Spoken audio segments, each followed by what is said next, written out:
Salut à tous, un petit divertissement, cette période un peu délicate avec l'épisode 5 avec les Timberwolves. En fait, on va parler un peu plus généralement de tout l'Ouest dans ma partie. L'Ouest avec les Wolves, mais aussi avec les Kings et avec les Nuggets. Vous savez que je suis sur un My League A5 dans lequel, voilà, si on veut refaire un tout petit point, les choses sont ainsi. Je vais déjà sortir un épisode 8 avec les Bulls, où j'avais notamment un petit peu donné un coup de pouce aux Sixers, au Magic pour que leur rotation et leur roster soit un poil plus cohérente. Et puis dans la foulée, évidemment, il faut s'occuper de l'Ouest. Les Knicks viendront un petit peu plus tard. Il faut s'occuper de l'Ouest pour, par exemple, essayer de confirmer ce qu'on avait entrevu sur la fin de saison avec notamment, voilà, vous voyez, Anunoby, les Kings, bien sûr. Et après, voir aussi ce qui se passe du côté des Nuggets et des Wolves, ce que je vous proposais donc dans cet épisode-là.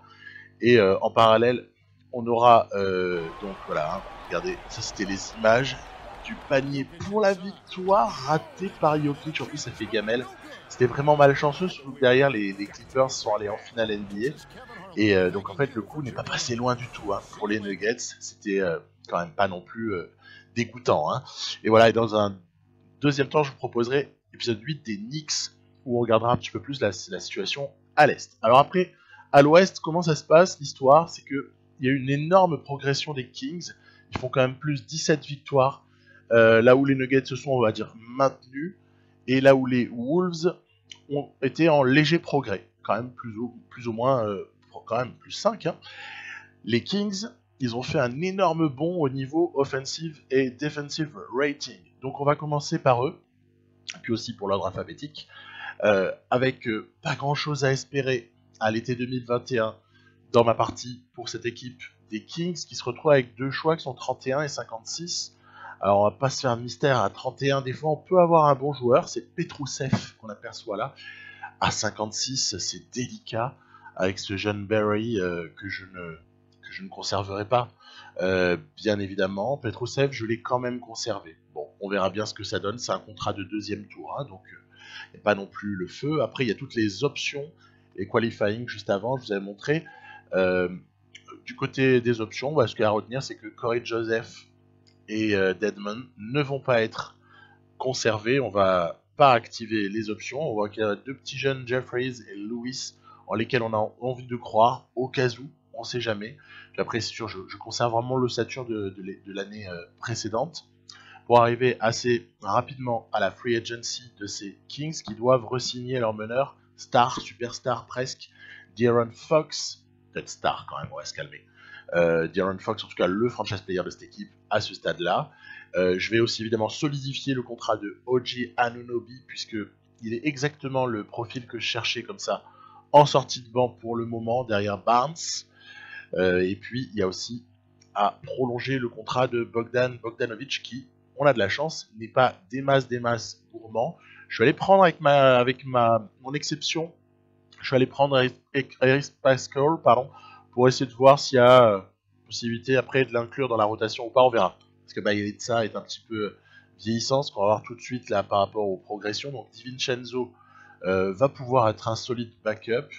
Buddy Hield et Bogdanovic, ça s'occupe du poste 2, voire un peu 3. J'aime bien le petit Justin James, qui aura des minutes, avec Anunoby également. Et puis à l'intérieur, c'est vrai que j'ai fait le choix du small ball relatif, puisqu'il y a de nombreuses séquences où Bagley est le seul grand sur le terrain et on joue derrière, à côté, on joue avec des ailiers et un porteur de balle. Donc voilà, c'est un choix. On va aller au bout de ce choix-là. J'ai décidé de te regarder ce que ça peut donner vraiment sur un plus long terme. On sait que Touquet n'aime pas le small ball. En tout cas, elle n'aime pas l'ultra small ball. Small ball encore, ça peut aller. Mais voilà, donc ce qu'on verra, un petit camp d'entraînement, j'ai boosté mes intérieurs, puisqu'on va beaucoup avoir besoin d'eux, notamment James Wiseman qu'on a drafté l'année précédente. Et on passe tout de suite à l'été des Nuggets, qui ont bien progressé hein, sur la saison précédente, au niveau offensive et defensive rating. On peut dire qu'il y a une vraie évolution. Attaque aussi vraiment sympathique. Hein.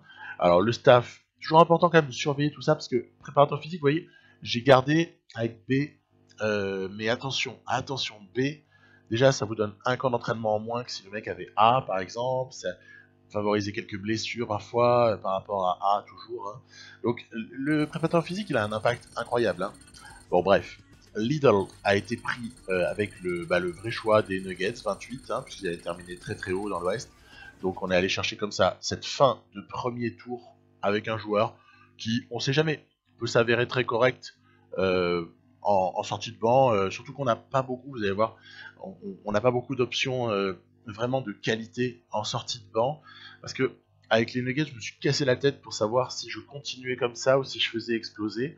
On va garder Banga aussi en solution de repli, poste 1, surtout que Jamal Murray démarre la saison blessé, puis Bol Bol, évidemment, il va falloir solidifier parce que le garçon est gourmand, mais on en a besoin. On a besoin de Bol Bol. Monte Morris va se voir prolonger une extension assez longue. Par contre, voilà, je joue le court terme pour Bradley Beal, Paul Millsap et Jonathan Isaac, puisque les trois sont moyennement contents. Je vais juste leur proposer un an. On est vraiment sur le win now. Hein, il faut faire quelque chose cette année. Sans cela, l'explosion du roster garantie l'été qui suit. Bol Bol, par contre, s'inscrit plus sur la durée. Hein, ça se comprend. Puis l'âge du garçon, il peut encore progresser, etc. Pour le signer, j'ai dû m'aligner sur une offre des Grizzlies. Attention, les Grizzlies ils ont failli me le piquer. Heureusement, on avait les bird rights et on a pu s'aligner sur la proposition. Donc, très bien. Et puis j'ai complété le roster avec Justin Holiday qui, en cas de blessure, etc., pourrait s'avérer un 3&D assez précieux. Les progressions joueurs côté Nuggets, c'est assez simple. Les jeunes continuent à progresser, hein, et les vieux, ils régressent. C'est tout à fait logique, c'est l'habitude dans 2K. Voilà, on aperçoit par exemple Will Barton ou Torian. Torian Craig, franchement, il m'a saoulé parce que le -2 là, mais c'est relatif aux blessures, hein, surtout. Paul Millsap aussi, il a pris -4. C'est affreux, en même temps, il a 36 ans. Pas non plus attendre qu'il se maintienne 100 ans à son niveau, mais c'est délicat en fait. Hein. Ce roster, il est finissant. Soit ça gagne là, soit il va falloir vraiment, donc, comme je disais tout à l'heure, que ce soit repensé totalement. Et donc, finalement, c'est ça qui est bien dans cette partie, c'est qu'il y a des situations à l'ouest, sans évoquer l'est, hein, mais il y a des situations à l'ouest qui sont finalement basées sur il faut faire beaucoup de choix, il faut aussi essayer de développer dans certaines équipes, Kings et Wolves par exemple. Nuggets c'est quand même un peu plus établi, c'est plus des vétérans, des joueurs confirmés en NBA, mais il y a des situations assez variées et puis on s'aperçoit que dans tous les cas, il va falloir quand même montrer le bout de son nez cette année-là, parce que c'est loin d'être facile. Par rapport aux Wolves, j'ai conservé le staff également, puisqu'il était sous contrat, on en a profité. Ryan Saunders, on voit aucune raison de le virer. Peut-être le seul sur lequel j'ai eu des doutes à un moment donné, c'est l'assistant coach, la Ed Pinckney. Mais j'ai pas trouvé réellement mieux, ou en tout cas, j'ai pas cherché plus que ça. On voit que salarialement, c'est bouché. Hein. Il y a 3 joueurs qui prennent presque 92 millions sur quelque chose comme on est à 115 à peu près là par rapport au salary cap. Donc c'est chaud, hein. C'est vraiment chaud. Et du coup, on n'a pas beaucoup de marge de manœuvre à côté. Ça oblige à quoi? Ça oblige à développer nos jeunes. En plus, on a envoyé notre tour de draft dans le cadre du transfert de D'Angelo Russell. Hein. Faut pas l'oublier. Hein. Du coup, ce petit Javon Carlyle que j'ai drafté au 2e tour, on va le conserver au cas où, ou pas. Hein. Voilà, c'est toute la question. En fait, pas. Parce que j'ai déjà des solutions à l'arrière que j'aime bien, comme évidemment Napier, comme aussi Noel, en lequel il faut croire, et puis ce Clayton Calloway qui avait un gros potentiel mais qui est âgé, tarde un petit peu à progresser, il n'est pas dit qu'on le conserve plus longtemps. Keita Bates Diop, moi j'y crois encore, et du coup je vais le prolonger juste après. Voilà, je vais le prolonger parce que je suis sûr qu'il peut être un excellent joueur de banc. 72, il est mal payé. Il peut progresser encore.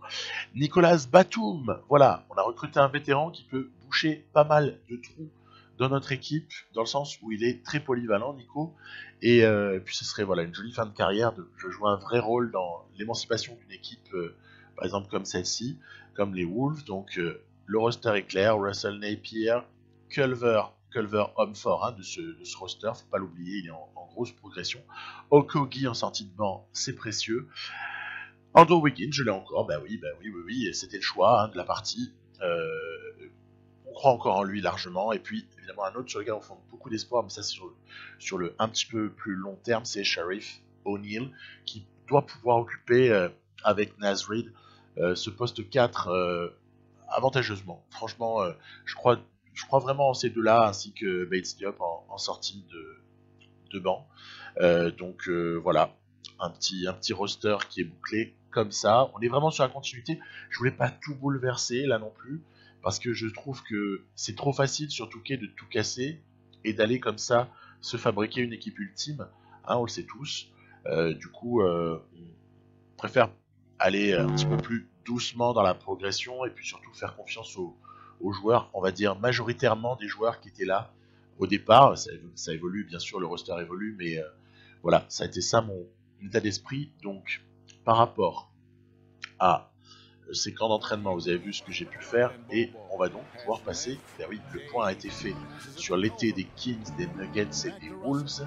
On va donc pouvoir tout de suite envisager la préparation de ces Wolves en début de saison. Donc, voilà, je vous ai mis les rôles que je réserve à peu près à chacun. Attention à D'Angelo qui n'a plus que 2 années de contrat. Il faudra à un moment donné penser à prolonger, hein, très certainement, parce que si on a tradé pour l'avoir, c'est pas pour le laisser partir. Je crois que le projet avec D'Angelo, il est plutôt sur le long terme.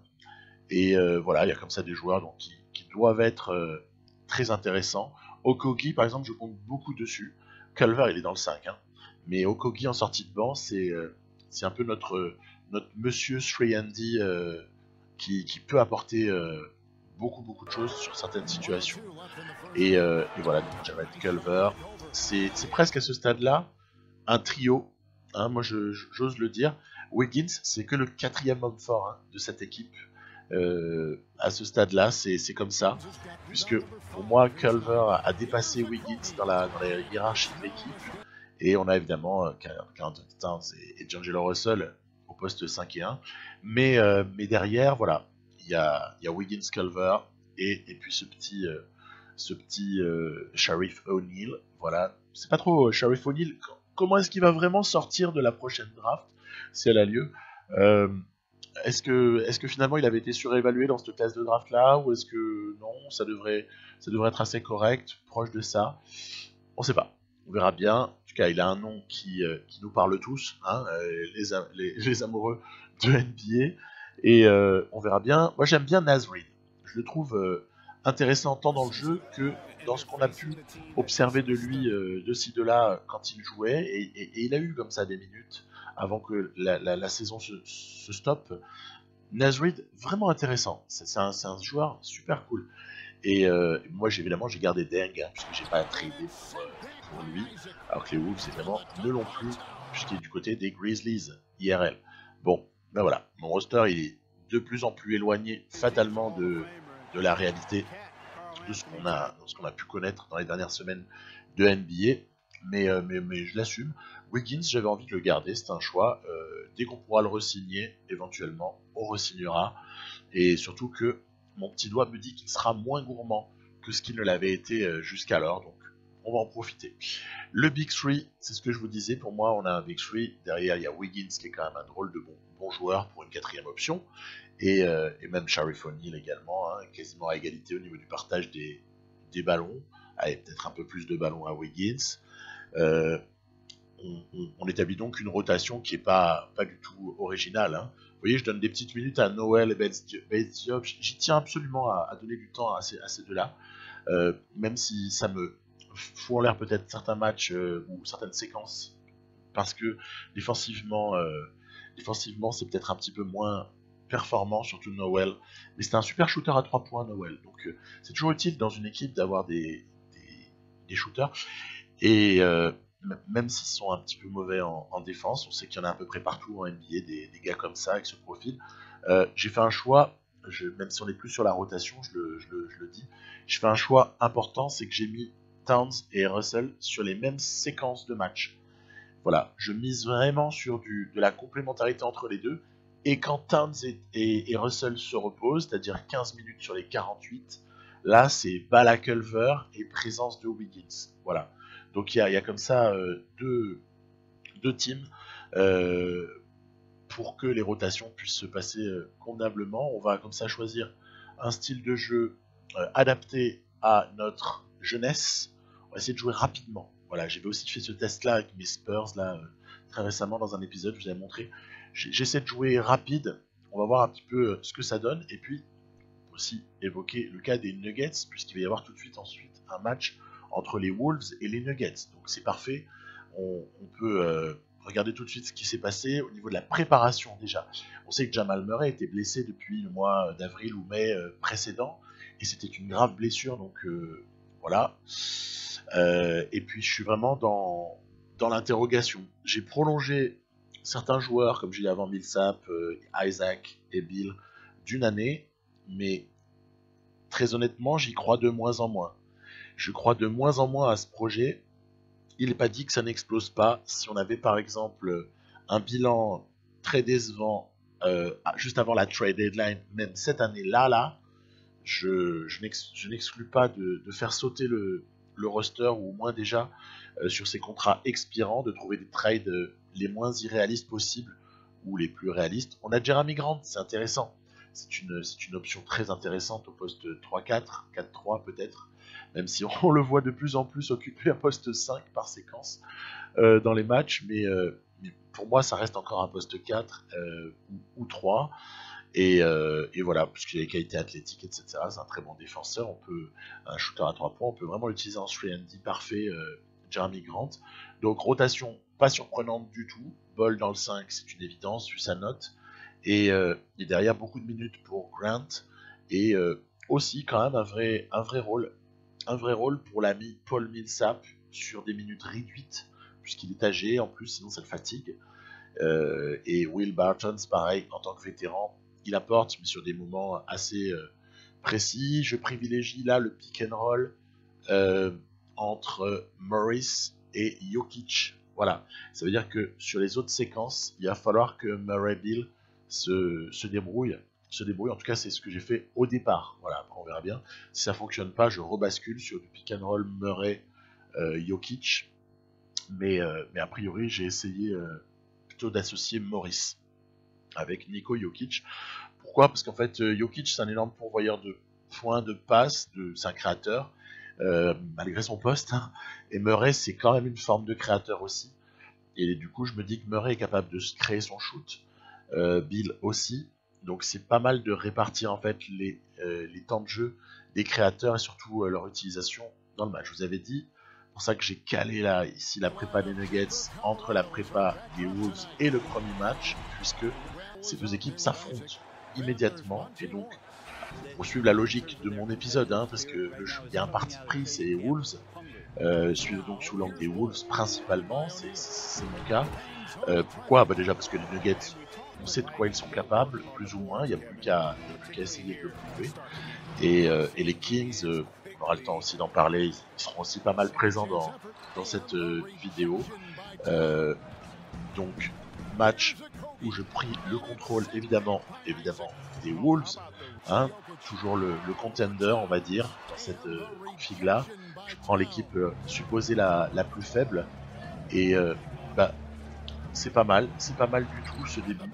C'est pas trop mal, on arrive à prendre le score avec Timberwolves. Il y a de grosses séquences défensives par moment, même si Jokic est difficilement défendable, il faut en être conscient. Là, il y a le mutant Bol à côté de Jokic, c'est assez fou. Regardez, hop, Nico qui utilise sa vitesse en contre-attaque. Voilà, Nico Batum, ça me fait plaisir d'avoir pu le prendre, parce que c'est un joueur que j'ai jamais proposé dans mes équipes, et j'adore Nico Batum. C'est juste malheureux la manière dont les choses se passent pour lui à Charlotte, avec finalement beaucoup de bancs, hein, beaucoup de présence sur le banc. Il a joué très peu de matchs, il a un contrat qui est considéré maintenant comme toxique, et puis quand on a eu beaucoup l'occasion d'apporter. Donc pour Nico Batum, voilà, je proposais c'est une petite rédemption fictive que cette signature ici du côté d'une équipe qui a besoin d'un vétéran comme lui. Voilà, bam, dans le corner, ça ressort, c'est assez propre, j'arrive plutôt à jouer avec cette équipe-là. Et évidemment que parfois il y a des fautes qui sont provoquées par Jokic, qui provoque énormément de fautes, qui prend pas mal de rebonds, il prend de la place dessous, il est incroyable. Mais globalement on s'en sort. Globalement on s'en sort avec les Wolves, avec un excellent D'Angelo Russell sur ce shoot-là, et puis de bons décalages aussi, des shoots extérieurs plutôt bien pris par les uns et les autres. On voit ici c'est Culver sur un ballon ressorti par Towns. On s'est un peu éclaté au niveau de l'adresse, faut quand même l'avouer. À 43%, ça va, à 3 points. Et même si en face c'était pas mal, on avait notamment un gros Bradley Beal. Et donc voilà, c'était une toute première mise en bouche pour cette saison 2021-2022. On aura bien muselé à 19 sur 62 Ball, Beal et Jokic, qui sont donc en dessous des 33%, ce qui est pas mal. Et il y a notamment de belles sorties de banc, là, avec Reed, avec Noel, qui a été assez adroit. Donc voilà, encourageant, c'est assez encourageant, ce type de truc. Après, j'ai aussi un peu aidé les Warriors, qu'on va aller voir tout de suite contre les Wolves. Je leur ai ramené DeMarcus Cousins.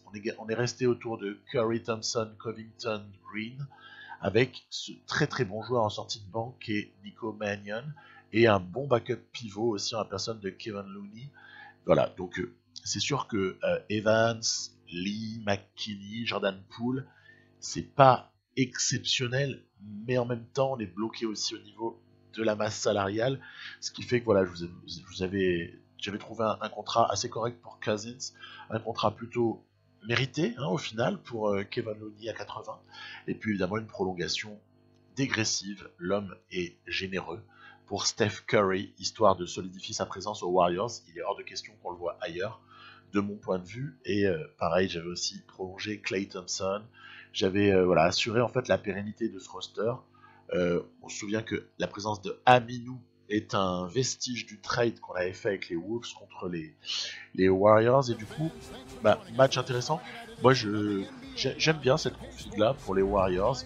Ils auront probablement un petit peu mieux l'année prochaine IRL, puisque à la draft, selon toute vraisemblance, ils devraient, sauf s'ils sont relégués de manière malchanceuse et spectaculaire, mais sinon ça sent très très fort le James Wiseman, faut être honnête. Enfin, on dit ça, et puis en fait après en NBA on est toujours surpris.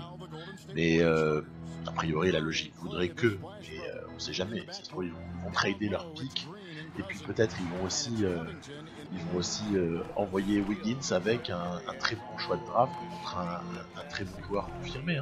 On peut tout penser, puisque on a bien vu que ces dernières années, tout arrive en NBA. Il n'y a rien qui est impossible. Si voilà, peut-être sur l'échelle des choses impossibles, il y aurait Steph Curry qui est transféré. Voilà. Ça paraît impossible. Parce qu'il y a une histoire, parce qu'il y a comme ça Steph Curry qui veut probablement rester aux Warriors. Pense pas que cette franchise en plus elle est très saine. Les Warriors sont avec un très bon coaching staff, avec un management qui franchement a fait ses preuves. Donc ça sent pas vraiment l'explosion, pour être franc.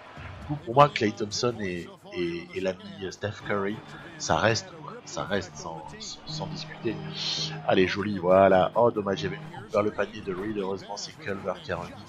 Donc, Reed, il apporte ça en fait. Il apporte des petits points comme ça, des petits rebonds. Il est très précieux. Derrière, c'est sûr que quand on a la chance d'avoir de l'adresse avec D'Angelo, et vous voyez, j'ai mis. Aïe, c'est dommage. Il fallait pas le laisser seul, même s'il a raté. Mais j'ai mis quelques bons défenseurs en fait sur les bons shooters des Warriors. Et puis on a la chance en plus d'avoir l'adresse. Donc, les contre-attaques font mouche. Et c'est un super deuxième match pour les Wolves à ce stade-là. Donc pas grand-chose à dire. 40% à 3 points, c'est très correct. Et puis on n'a pas été dominé au rebond. Donc tant mieux. Jeu de passe correct avec 15 assists. Et puis une répartition du scoring à part Wiggins qui était plutôt satisfaisante. Donc je prends tous les jours ce genre de match. Surtout que les Warriors, on l'a vu, étaient une bonne équipe la saison passée, parce qu'ils avaient tapé les Kings, justement les Kings. Les Kings, je vous en ai pas parlé au niveau de la mise en place ni du premier match. Vous allez voir que le premier match pour les Kings, il est costaud. Il est costaud face à une drôle d'équipe. Allons-y. Donc, Fox, évidemment, Buddy Hield. On a éludé DiVincenzo, mais qui jouera un vrai rôle. Harrison Barnes, j'aurais pu ne pas le conserver, mais je l'ai quand même conservé. Voilà, c'est un choix. C'est un choix comme un autre. Et puis après, voilà, on a nos forces à l'intérieur. On n'attend pas grand-chose de Petrousev. Puis malheureusement, ouais, c'est vrai que Bjelica, quand même un peu vieillissant. Je pense qu'à terme, s'il faut mettre un troisième costaud dans la raquette, je mettrai Eric Pascal. Clairement, ce sera Pascal qui sera élu. Et donc, voilà, ça nous fait une rotation plutôt intéressante. Je restreins volontairement, hein, mais par contre, je tiens à ce que James, Anunoby, DiVincenzo aient leur rôle majeur. Vous voyez, voilà, mon banc, c'est ce sur quoi je compte énormément dans cette année avec les Kings. Je compte sur ce banc qui doit contribuer normalement très très fort. Et donc, on va là aussi partir sur un jeu rapide, à l'image des Kings qu'on avait connus, un jeu fait de shoot rapide, fait de contre-attaque, fait d'une bonne défense, bref, tout ce qu'on espère. Dans ce style de jeu-là, j'avais donné un coup de main aux Lakers qu'on va affronter juste après. Pourquoi est-ce que j'ai fait ça? Parce que je voulais qu'ils aient une troisième star. Voilà. Et en plus de la troisième star, John Wall, j'ai réussi à leur rajouter Tristan Thompson, qui pour moi a toutes les caractéristiques du pivot, en plus d'avoir conservé Javel McGee et Dwight Howard, hein, qui ont un peu régressé, mais qui sont encore là. Voilà, je trouve que ce roster a fière allure pour entourer LeBron James. KCP est un très bon joueur, hein, faut pas se moquer. Hein, pour moi, c'est pas du tout un joueur anecdotique. Donc voilà, c'est ce que j'ai fait pour les amis des Lakers et en espérant que ça puisse permettre de faire une équipe très compétitive, ce qu'on va voir de suite. Ici, en situation avec un énorme dunk d'entrée pour LeBron James. Ce sont les Kings qui se retrouvent à devoir tout de suite prendre la température des Lakers. C'était dès le premier match. Hein. On avait un léger flashback sur le calendrier de 2 ou 3 jours. Et on voit que oui, c'est difficile. C'est très difficile. Premier quart-temps, on a mis que 9 points. Derrière, ils ont voilà, des jolis backdoors. Il y a des coupes. Voilà, un John Wall qui trouve largement ses petits spots. C'est que c'est un shooter à mi-distance qui est quand même de valeur, hein, John Wall. Hein, c'est d'ailleurs ce qu'on lui a même reproché parfois dans la pied. Alors que peut-être quand il est en pénétration, il est encore un peu plus dangereux. Après, toujours pareil. Hein, plus le joueur est dangereux sur l'extérieur, plus le défenseur va être obligé de serrer. Et si le défenseur est obligé de serrer, ça va donner des possibilités de drive, hein, et de feinte pour aller au panier. Donc oui, c'est tout l'enjeu des joueurs comme John Wall d'arriver comme ça à exister pour leurs menaces, pour leurs multiples menaces. Hein. Donc voilà, John Wall, il se régale, c'est difficile. Hein. Voilà, cette action elle est magnifique, je trouve. Voilà, on a John Wall qui vient comme ça poser sur la planche acrobatiquement, et c'est très délicat. On voit que assez imperceptiblement on est passé de -5 à -9, puis -12, là -14. Très fort ces Lakers, ils sont super forts. Ça fait plaisir parce que du coup ça va donner vraiment une référence dans la partie pour ce qui est d'essayer de lutter. Regardez-moi ça, c'est pas énorme. Anthony Davis, il joue tout seul. Il a beau être contré par Wiseman, Wiseman il fait tout ce qu'il peut. On a du mal à exister, c'est très très difficile dans ce match-là. Donc je le prends pas si mal que ça, parce qu'au fond, c'est bien de voir aussi les limites actuelles de cette équipe des Kings. Alors on voit que sur la toute fin de match, on va faire semblant de revenir un petit peu, mais rien de bien probant. On va rester comme ça à -7. Voilà, même si j'ai essayé à la fin de mettre une grosse pression sur Anthony Davis, mais après, attention, hein, 3 sur 16 à 3 points. Hein. Donc si on avait eu de l'adresse, on me dirait, ouais, mais pourquoi t'as pas eu d'adresse? C'est parce qu'en face, ça défendait bien. Bah oui, logique. Le jeu, en plus, il capte ça, hein, dans la manière dont c'est programmé. C'est vraiment grosse défense, gros défenseur, égale probabilité de shoot raté supplémentaire, et puis outre le fait que le shooter va être collé, etc. etc. Du coup, ben, on voit où en sont ces petits Kings. J'espère que ça va se relever évidemment de ce match inaugural qui ne veut pas non plus dire que la saison est finie, hein, largement, mais il y a quand même déjà une défaite après contre Portland qui est moins appréciable, ainsi que dans la foulée, ben, vous voyez, une autre défaite. On a pris la marée face aux Hawks. Alors ça par contre, c'est pas permis. Autant perdre face aux Lakers, pourquoi pas. Perdre les deux suivants, c'est limite. C'est vraiment limite. En plus, battre les Mavs, ce qui est paradoxal, parce que Mavs, normalement, est une équipe qui devrait vraiment compter dans cette partie à l'ouest. Bon, étrange. Après, il y a Pelicans, qui est une équipe sur laquelle, ben voilà, il faut pas perdre. Et pourtant, c'est le cas. Donc c'est délicat. Le tout début de saison pour les Kings. Et pourtant, je suis content de mon roster. On est sur la continuité, on va dire, d'une équipe qui fonctionnait super bien l'année précédente. Donc on n'a pas changé grand-chose. Et au final, le début est délicat. Le début est délicat. On refera un point un petit peu plus loin sur ce début de saison pour les Sacramento Kings. Et là, pour le coup, on va les laisser un peu pour se recentrer à nouveau sur les Wolves et leur progression en ce mois fin octobre, donc ce mois de novembre, où on attend beaucoup du duo Russell Towns. Allez, ça avance. On avait donc gagné les 2 premiers matchs et on va simuler pour essayer d'avancer. Voilà, chose faite, une victoire à l'arrache face aux Suns, c'est parfait. Dans la foulée, c'est les Pelicans qui sont plutôt pas mauvais, mais on les a totalement dosés. Donc très joli début de saison là pour les Wolves qui font 4 victoires d'affilée.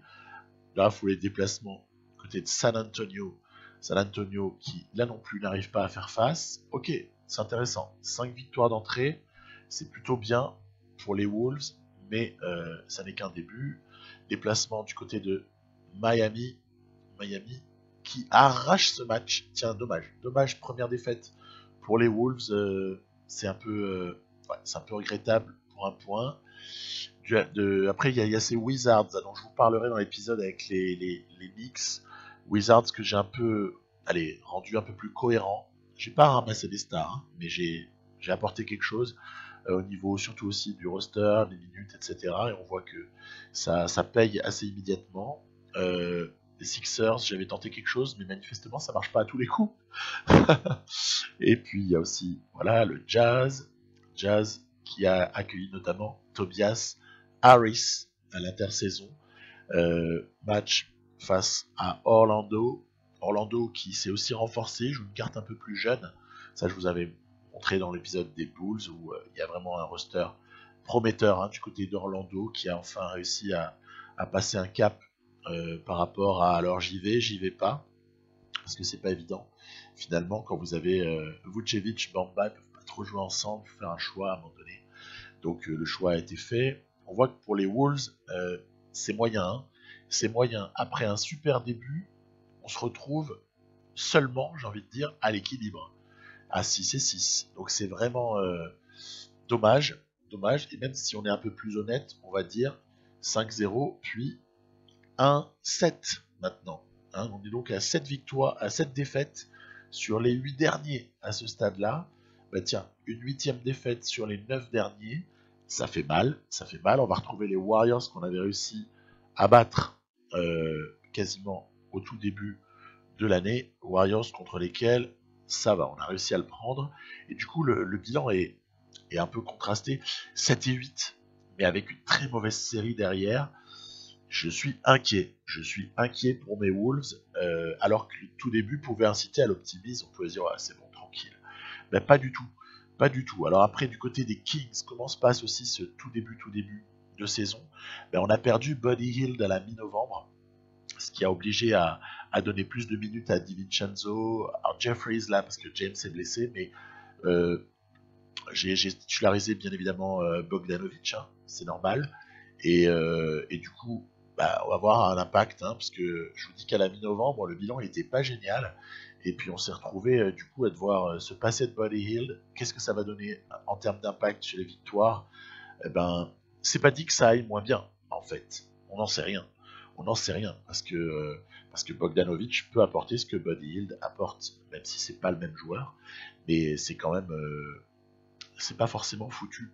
Hein, donc avec plus de minutes en plus à Anunoby et DiVincenzo, je ne désespère pas. Après le bilan, on voit bien à la fin novembre, il a aussi pas bon, il est un peu à l'image de celui des Wolves. Hein. C'est 7 et 9 là en l'occurrence. C'est borderline playoff, mais plutôt hein, avec un pied dehors qu'avec un pied dedans. Et puis du côté des Nuggets, puisqu'on est sur un tableau parfait, hein, vous êtes d'accord? Les Wolves en galère, les Kings en galère.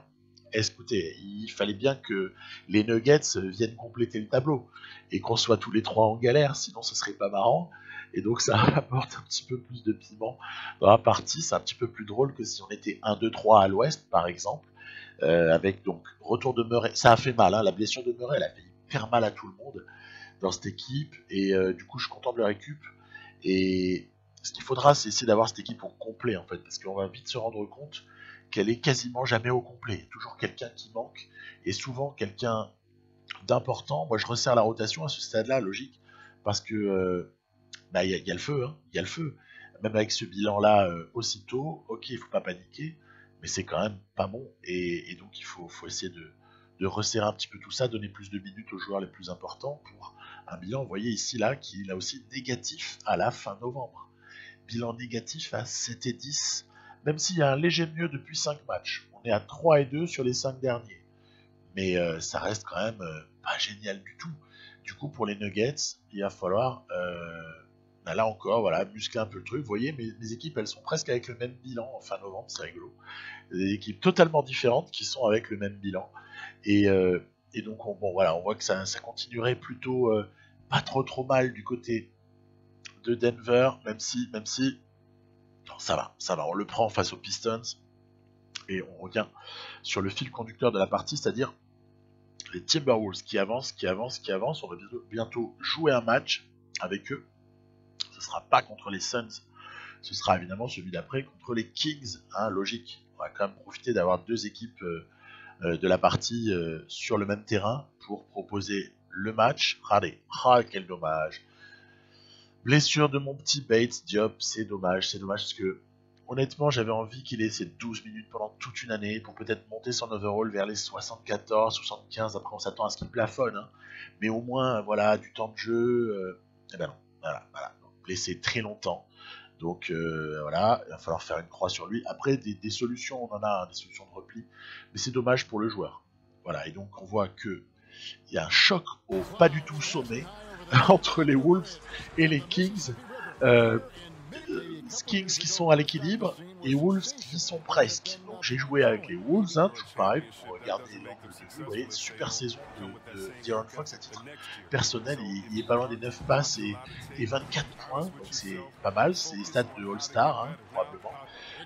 Mais il faudra avoir le bilan. Il faudra avoir un bon bilan pour ça. Donc, bah oui, on commence. Et là, ça va être un match où je vais souffrir. Je vais souffrir avec mes Wolves, alors que vous avez vu au début, je vous avais montré un joli match face aux Nuggets, puisqu'on l'avait gagné, et surtout derrière un match assez correctement géré par rapport aux Golden State Warriors, et là, ça va être très difficile. Vous voyez, on prend la marée, j'ai pas d'adresse, et en face, en plus, ils ont de l'adresse.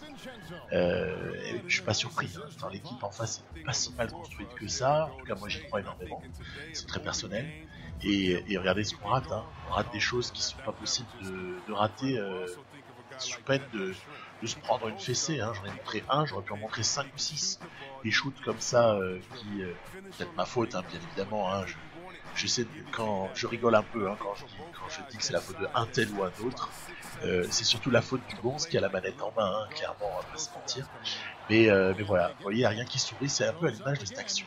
Elle est emblématique, qui se termine par un panier de distance de Harrison Barnes derrière des rebonds offensifs délaissés.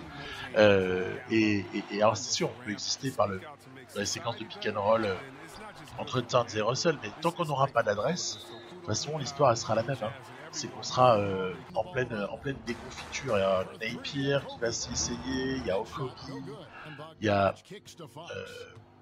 évidemment D'Angelo qui a eu pas mal de malchance, Jared Culver également, vous voyez les ballons ils tombent là où il faut pas, bref.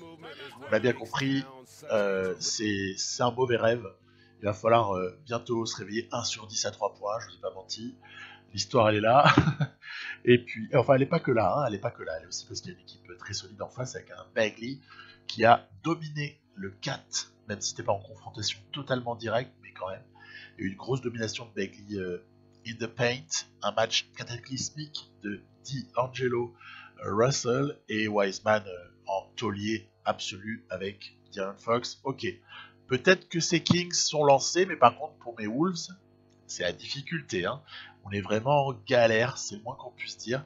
Nuggets toujours plus ou moins en dessous des 50%. On va jouer un match là face aux Lakers pour essayer de voir si ça va mieux ou pas. On voit que Bradley Beal n'est pas là et pour cause il s'est foutu en l'air, pas trop longtemps mais trop longtemps à mon goût. J'ai mis assez longue absence, je me suis trompé en fait, c'est une absence assez courte mais qui est sur l'impact mental en fait, elle est assez longue parce qu'en fait c'est un peu l'absence de trop. Donc ce match, je vais le jouer en mettant ce qu'on appelle les ingrédients. Hein, voilà. Donc c'est la règle pour les gens qui aiment le rugby. C'est la règle des 3 C. Bon, 3 petits points. Je chercherai. Non, je dis ça parce qu'en fait, souvent, j'ai remarqué que je joue les matchs différemment suivant avec qui je les aborde. C'est marrant. C'est inconscient en fait. Du style, quand je joue avec le Miami Heat, fatalement, je joue avec la Grinta. Et fatalement, je suis agressif. On peut imaginer voilà, tout ce qui va avec, beaucoup d'agressivité, beaucoup de, je sais pas moi, de motivation. Non pas que je sois pas motivé avec les Nuggets. Regardez, hop là on a un joli petit panier. On a besoin de ces paniers là hein, pour Jamal Murray, évidemment. Donc voilà, hein, c'est comme ça. Je sais pas comment l'expliquer. Mais avec les Nuggets, j'ai souvent manqué d'agressivité, d'implication. Ça paraît bizarre de parler d'agressivité avec la manette, mais honnêtement, oui, il y a moyen de jouer de manière plus ou moins agressive à ce jeu-là. Donc, c'est ce que j'ai essayé de faire, en tout cas, de jouer avec agressivité, évidemment, ce match-là, parce que je me dis, allez, il faut savoir les choses. Très très joli move là, Anthony Davis. Donc, allez. Va-t-on réussir à au moins faire une jolie performance? Je parle pas de gagner nécessairement. Bah, pas sur ce genre d'action. Parce que là, entre Jamal Murray qui se fait contrer et derrière la faute sur Caruso qui met les lancers, bah, voilà, on avait une petite avance. Elle a fondu. Donc, il faut continuer à essayer. Voilà, là ici, c'est un joli décalage pour Jamal Murray qui, à nouveau, rate. Bon, allez, on ne se décourage pas. Voilà, il y a moyen de faire face. C'est une jolie action pour Dwight Howard. Et voilà, bah, je vais essayer de jouer comme ça, mais je suis très très gêné en fait par l'agressivité défensive des Lakers. Et à tel point que du coup, plutôt que de caster des systèmes, je vais plutôt laisser l'IA me suggérer les moves et finalement les systèmes que elle-même veut mettre. Et bon, attention à la présence athlétique là au rebond de Tristan Thompson. Mais c'est plutôt pas trop mal. Il y a un moment là comme ça qui va être très important, c'est la fin du deuxième et le début du troisième quart-temps. Fin du deuxième, il y a ici le pick and pop pour Niko Jokic qui permet à ces Nuggets, avec quand même quelques bonnes séquences défensives, d'aborder voilà, le troisième quart, on l'aborde avec un petit peu d'avance. Attention à John Wall ici, en pénétration, très bien, c'est contesté, et on joue une contre-attaque. Regardez ici, voilà, c'est ça qu'on veut. C'est ça qu'on veut, c'est l'ami Justin Holiday qui l'a concrétisé, et derrière, bam, il y a des séquences assez folles en troisième quart avec des contre par-ci, contre par-là, avant qu'un grand bonhomme sorte de sa boîte. C'est lui, c'est Bol Bol qui, à l'image de ce contre sur Anthony Davis, va avoir un moment quand même de folie en troisième quart, où il va concrétiser certaines actions, va continuer à être assez irrespirable en défense, va être présent au rebond. Regardez ici, on avait créé la mismatch, et Bol va facilement aller comme ça marqué 2 points derrière sur LeBron James. Et à la feinte, hop là, la feinte qui engendre la faute de LeBron qui est pas content. Et voilà, c'est vraiment le carton de Bol Bol. C'est le moment où en fait ces Nuggets se détachent. Et ben c'est pas dommage parce que c'est presque une forme de match référence. Je crois que ça fait, on est en début de 3e saison. Ça fait plus d'une saison que j'ai pas joué un match aussi satisfaisant avec ces Nuggets. Tellement je trouvais que la 2e saison était douloureuse et un peu un long chemin de croix et en perdre un petit peu même l'envie de, de jouer avec cette équipe. Hein, voilà. C'est comme ça.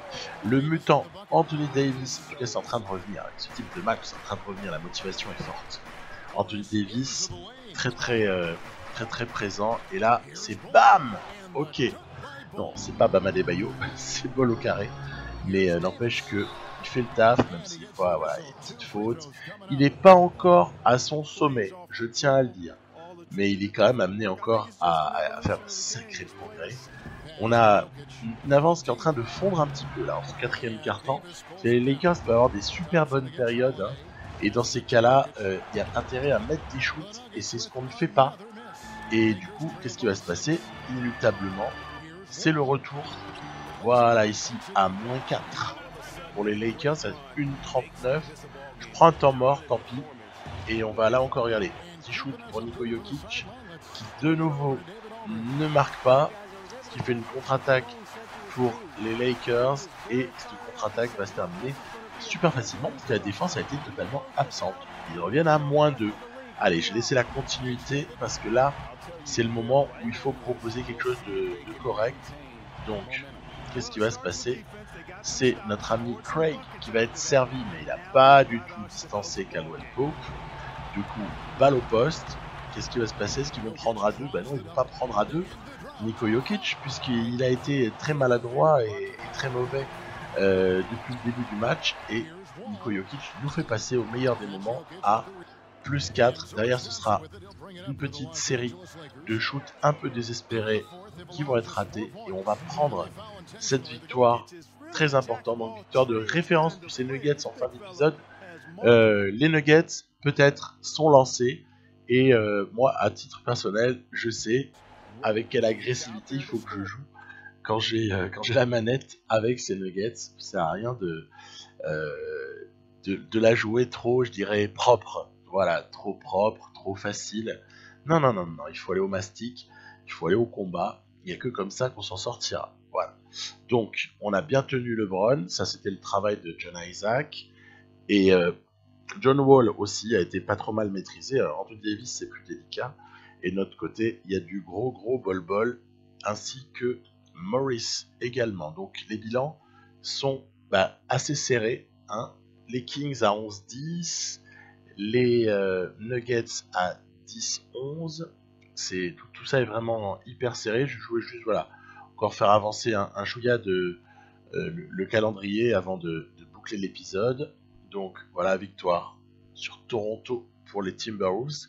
Voilà, c'est figé. 12-10 pour les Kings, 11-11 pour les Nuggets à l'équilibre, et 9-10 pour les T-Wolves qui font ce qu'ils peuvent et ils s'en sortent pas très bien en fait, hein, parce que là on est sur quand même une drôle de série de mauvais matchs, de mauvais résultats. Donc je sais pas trop comment ça va se passer. Je vous dis que dans le prochain épisode, on essaiera de terminer cette régulière à l'ouest, hein, carrément. Et surtout aussi en cette période un peu délicate, je vous souhaite à tous un excellent confinement et surtout voilà, la santé pour les proches, la santé pour la famille. À très bientôt. Bye bye.